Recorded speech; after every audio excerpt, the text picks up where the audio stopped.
Alright guys, I gave myself a little bit of time and I'm finally ready to give my official review of How to Write a Damn Good Thriller by James N. Frey. Sit down, buckle in, it's gonna be a bumpy one. Hey guys, welcome back to my channel and welcome to another writing craft book review. Today I'm going to be reviewing, as I said, How to Write a Damn Good Thriller by James N. Frey. This was the June book choice for my Let's Talk Craft book club. This is a book club that I have for writers where every month we read one writing craft book and then discuss it during a live chat. For more information on that book club, check out my description below and follow us on Instagram so that you can keep up with what books we're reading and when we're doing the live chat and who our co-hosts are, because every month I do have my brother as a co-host and then I switch out different co-hosts to help us discuss the books. And if after watching this review you want to see a deeper dive and more comments on this book, I will link down in the description, and at the end of the video I will link the video where we do the 2-hour live chat with Alexa Dunn and my brother Kevin from Kevlandia, and we can expand upon all the thoughts that I have today in this review. But for now, let's get into my review. Okay, I'm gonna start with the positive because I feel like there's less of those, so we're just gonna start with the positives, okay? I'm gonna be really honest, there's not a lot of positives. That's just the truth with a capital T, nothing else I could say about it. Yeah, and I will also say that the positives from the book are not, I don't really think they're things that are like unique to James N. Frey or this book. They're just like tips that I actually just find helpful, period, and like thanks James for like pointing them out or improving them, but I don't think any of these were like new ideas from him. But nonetheless, they were good things that I did mark. Most of these post-its are for things that I was like, yikes. But there were a few good things. So let me just kind of start there, okay? So one of the things he recommends to really get to know your characters and have a better understanding of them is to write journal entries from the POV of the characters. Like I said, he didn't invent that idea, but I had never, like, I don't know, it just hit me different when I read it from him. Maybe it hit me at the right time. And I was like, you know what? I'm struggling with the scene. I was like, you know what? Maybe that's what I should do. So I did like that tip.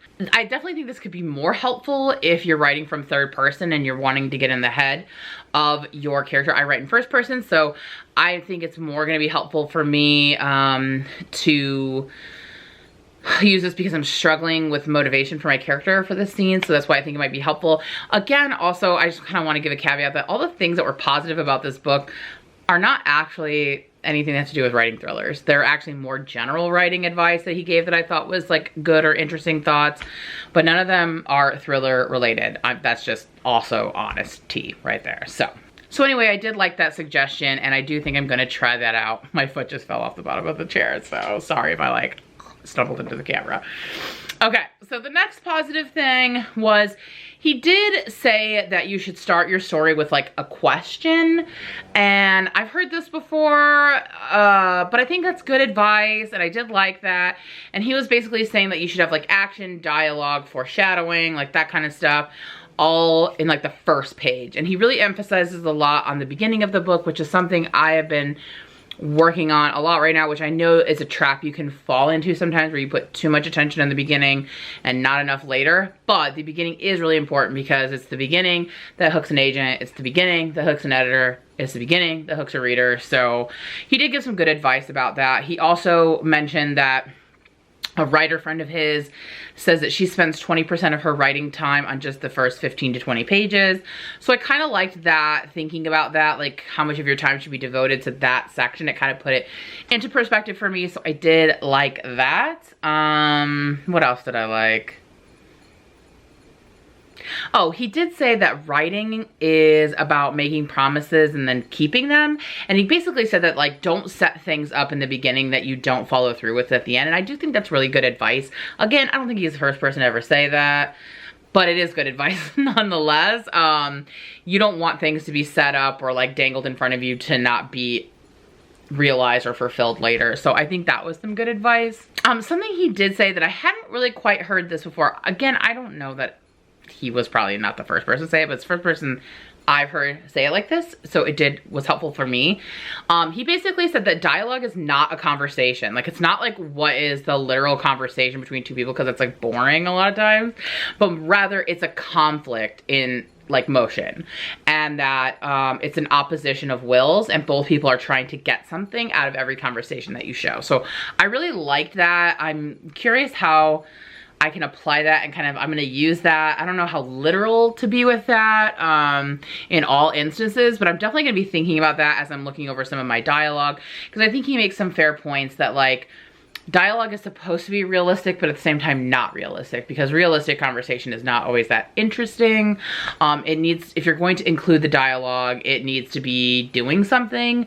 And I like this idea of like conflict, creating tension in dialogue, that all dialogue should be both, everyone who's involved is trying to get something out of that conversation, if that makes sense. So I did like that. He did say to give every character also an agenda.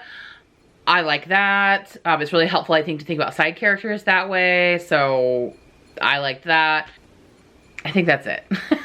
So basically, he just had a few tidbits of advice in the book that I thought was really helpful, that I just listed. So there was maybe like 6 things. None of them pertain to writing thrillers. None of them were very nuanced, but nonetheless, they are things that I'm going to take with me because I do think that they're helpful, and especially in the kind of like revision rut that I'm in right now, I think that they will help for that. But unfortunately, that's it in terms of the positive things that I got out of the book. So sorry.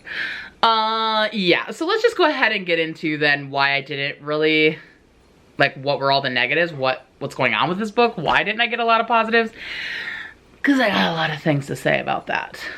Okay, so the first problem I had was this book is supposed to be about thrillers, and then he started giving like examples of thriller, and I wanted to be like, yo, I don't think that word means what you think it means. Because some of his examples of thrillers were like,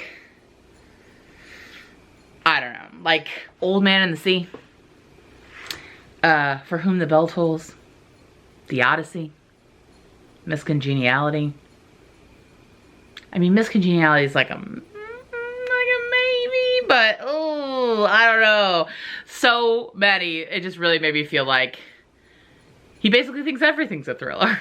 I don't know. That was already, right off the bat, I was like, wow, that's what he thinks are thrillers? Okay, either I have no idea what a thriller is, or this book is not going to really serve me in any sort of way.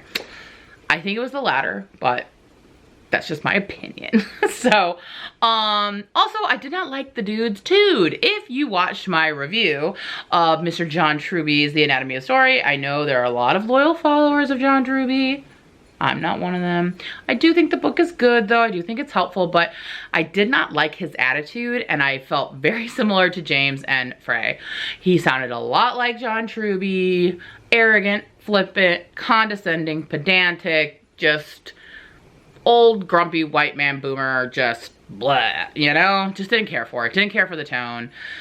I also felt like it came off very academic in tone like Truby, which makes it seem inaccessible to some people, especially if you're quoting things like Aristotle's Poetics, and you're like just, the book read a lot like a lit review, where he just listed movies after movies after movies after movies, like, oh, like this example, this example, this example, and they were all so old and boring and just like not relevant, not contemporary. And it was just like, so what? So you're listening, like, what are you trying to prove? That you looked up a bunch of movies? Like, he wasn't explicating them enough. He was just listing. He'd be like, oh, some thrillers have this kind of villain. Like this, like this, like this. And it would be like 3 paragraphs of just listing movies. Not discussing them, not getting into them, literally just listing them. So if you know what a lit review is, that's basically what a lit review is. You take a topic and then you write a paper saying everything that's been said about that topic and who said it. It's for academics so that they understand, that you understand, like what conversation has already happened about this topic. So that's kind of felt like what he was doing, and I just Oh, and like I said, it makes it come off very like inaccessible, even though he was trying to use what he thought was like common man language, by saying things like referring to snooty literary types as if he's not one of them. He made some boring jokes, something about no banana fish were harmed in the making of this book. I don't know. It wasn't funny. It was not relevant. It was lame. Didn't care for it. And honestly, like I said, in the positives, a lot of his advice was rudimentary. This came off very 101. At times it felt like he would refer to his other book, How to Write a Damn Good Novel. But then I thought, if you already have a book that's talking about just how to write a novel in general, and this book is mostly about how to just write a book in general, what the hell is in the other book, you know? What's the difference between the two of these? He barely talks about thrillers in this book, and what he does say about thrillers is questionable, but we're gonna get to that. It just felt like he explains what a metaphor is. Really, bro? Do people still need you to explain how to write a metaphor in a craft book about thrillers? I don't know. Maybe it's just me, okay? But I just, no. He also, in order to explicate any ideas that he was saying, so basically in order to like demonstrate, show, or apply any of these ideas, he used his own possible ideas for future books and had you follow them throughout the book. So we had like this weird one about like the Pope or something. One about like aliens. I don't even know. One kind of vaguely sort of borderline racist about like a man married to what he called a Native American woman who like runs a casino, and he's like drunk and he like, I don't know. It was just all very messy, very boring, very boring. No one would read those books, bro. Sorry. They just wouldn't.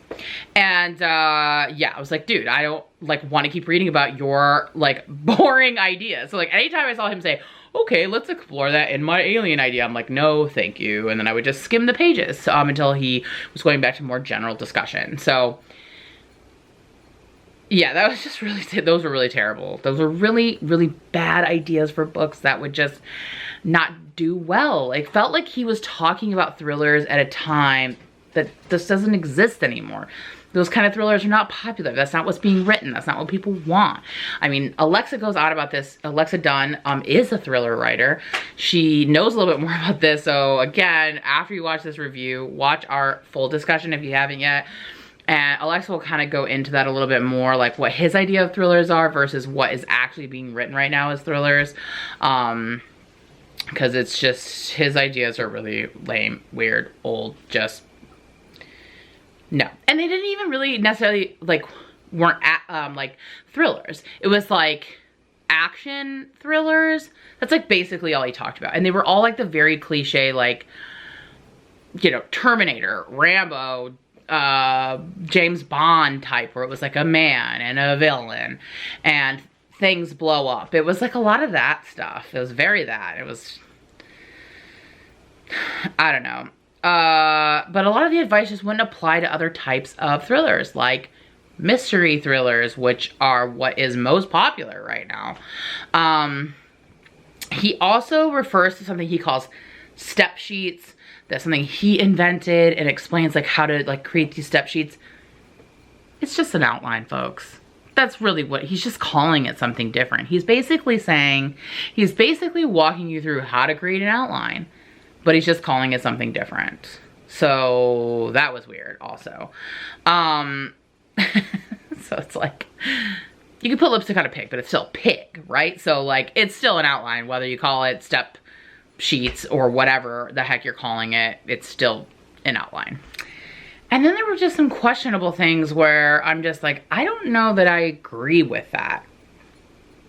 Like, he says that heroes should be anything but ordinary. They must be exceptional and clever. And I think that a lot of thrillers have ordinary characters. And I think people like to see ordinary people be thrust into like heroic, you know, adventures. And he's basically saying, no, your main character has to be exceptional. They have to be clever. They can't be like Joe Blow, because that's boring. And I just don't know that I agree with that. He also says that in a thriller, like he very specifically defines thriller as a hero has a mission to foil evil, and the mission has to be impossible.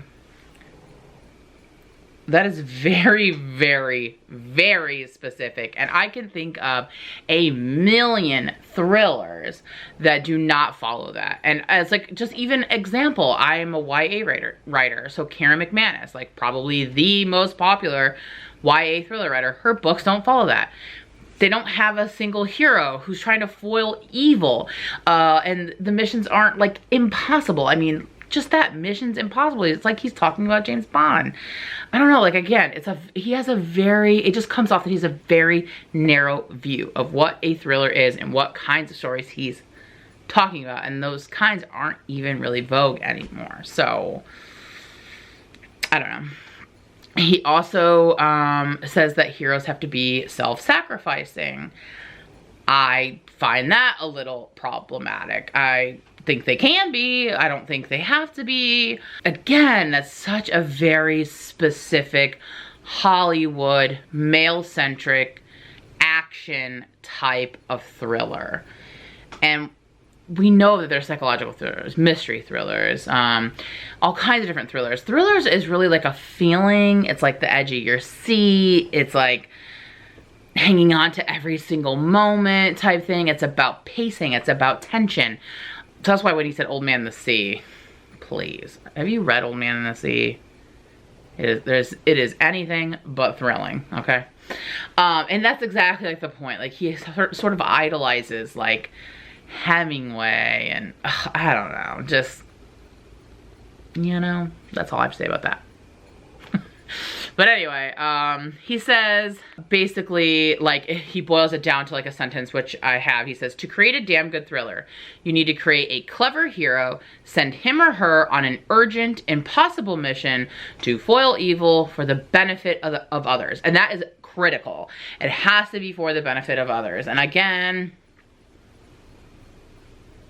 I can think of a million examples of this, just not the case. So, in fact, a lot of thrillers now are not for the benefit of anyone other than themselves, to like get themselves out of trouble. Maybe they've been implicated in something, or maybe someone's after them, you know? So I don't know that it has to be like to save the world, you know? He also says that like we don't need to know the details about villains, like villain backgrounds don't matter, people don't really care about it. That is absolutely categorically untrue. We know this. He also says villains should be larger than life.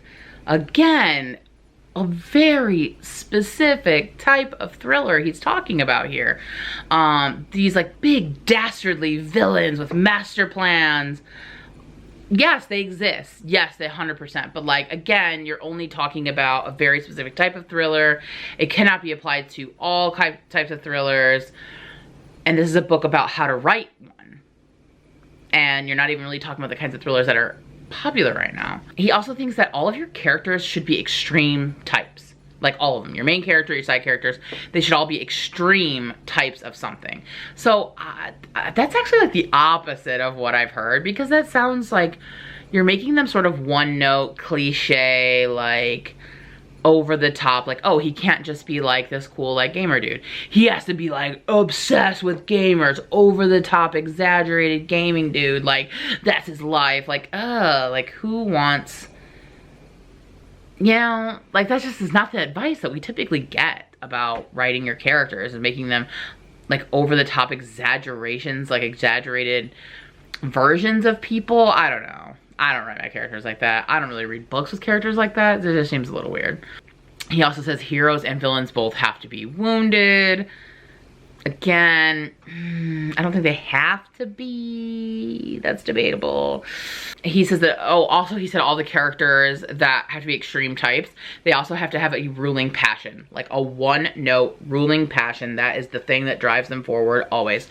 And while I do think that all characters should have like some distinct personalities, they all should have their own drive towards something. The way he like worded it really meant, like I said, like obsessive. Like they can't just be like, oh, she likes fashion. It's like, no, she's obsessed. She's into fashion, tunnel vision. Everything she refers to has to do with fashion. All of her metaphors, all of her similes, everything she talks about, fashion. It's like, that's kind of lame, you know? Like, that's just so, I guess this doesn't feel like good writing to me. There's like a word I'm trying to think of that it feels like, but it's like cliche, like very flat, very, just not good. I don't know. He also claims that all thrillers, that 99% are first person past or third person past. And I just don't think that's true. I just, not of what I've read. A lot of them are first person present. And he says that first person POV in general, but especially present, but just first person in general, is a terrible point of view to write in because you get the poor me syndrome and it's too introspective. Literal crickets, you guys. There are little crickets outside my window for this moment because I love first person. I mean, it's cool. If you don't like first person, if you don't write, that's your prerogative. But to say that first person is too introspective, again, he's talking about a very specific type of book. I personally love and prefer books that are very introspective. And I'll be really honest, I'm just gonna say it. That's a very like stereotypical male-centric way of thinking about writing. He's basically saying, ew, first person is too touchy-feely girly. Who cares about all those emotions and feelings? That's what he's saying. That's what he's saying. Ugh. He also like says that if we like, you should make your reader feel sorry for your character. Oh God, I don't even know. That also feels like conflicting with like what he just said about emotions and like poor me syndrome, but then he wants us to, I don't know. Very confusing. Just honestly, very confusing. I'm just very confused by the whole thing. That's just the truth.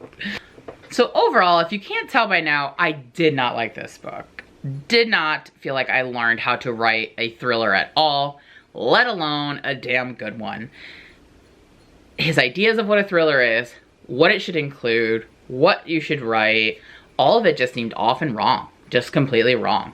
I left that book being like, what is thriller? What is life? You know? Like, I didn't feel like I got anything out of that. That's just the honest truth. Who do I think could benefit from this book? Maybe someone who's never written anything before and has never heard anyone talk about writing before and really wants sort of just the basics of writing. Or maybe if you've read any of James N. Frey's books from many, many, many years ago and you like him for some reason, and so you want to hear him brainstorm his weirdo ideas, boring book topics, then maybe you might enjoy this. But I'll be honest, what am I rating this book? A 1 out of 5. That's the truth. That's what I gave it. 1 out of 5. Would I recommend this book to anyone? Absolutely not. No, not even a little bit, okay? Do I think you need to buy this book in order to become a better writer? No. No, I don't. I would actually advise the contrary. I think he has some wrong ideas. I think if you read this right now, and it wasn't even written that long ago, it was in the 2000s.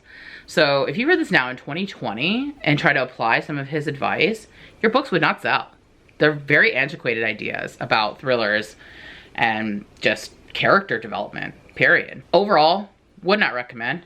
Do not buy this book. It does not teach you about writing thrillers. That is just my opinion on this book. But if for some odd reason you're still interested in getting this book, I have the information down in the description where you can order it to either get a physical copy or an electronic copy for yourself. I do believe it's also on Scribd, so not the audio, but electronic version. If you want to hear Alexa Dunn, my brother Kevin and I rant about this book a lot more, about what we didn't like about it, while also hearing Alexa give real tips about writing thrillers, plus us kind of getting off topic about some stuff in traditional publishing in general, then check out that live chat that we did about this book. If you haven't watched it already, I will link it in the cards, and it will also be down in the description, and I think also at the end of the video in the end cards. So please check that out. Also, if you're interested in joining the Let's Talk Book Craft Club, did I say that wrong? Let's Talk Craft Book Club, yes.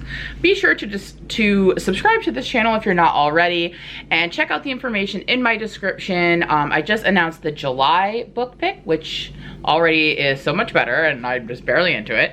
And we have a new co-host for the month, so you'll need to watch that announcement video to find out who the co-host is, what the book is, and when that live chat will be. So all of that is linked down below in the description, and I'll also maybe link it in the cards, that announcement video, and it'll be linked in the description. So that's all for today's book review.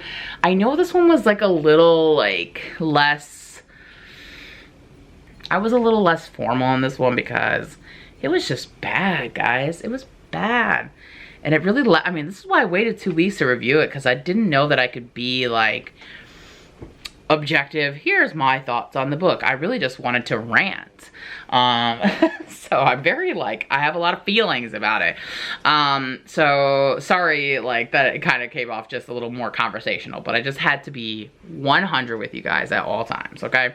So thank you for checking this review out, and if you found this helpful, please be sure to give this video a thumbs up. Hopefully I saved you some money and time. And I do post videos every Tuesday and Friday at 1 p.m. Eastern, so I will see you in the next one. Thanks so much for watching. Bye!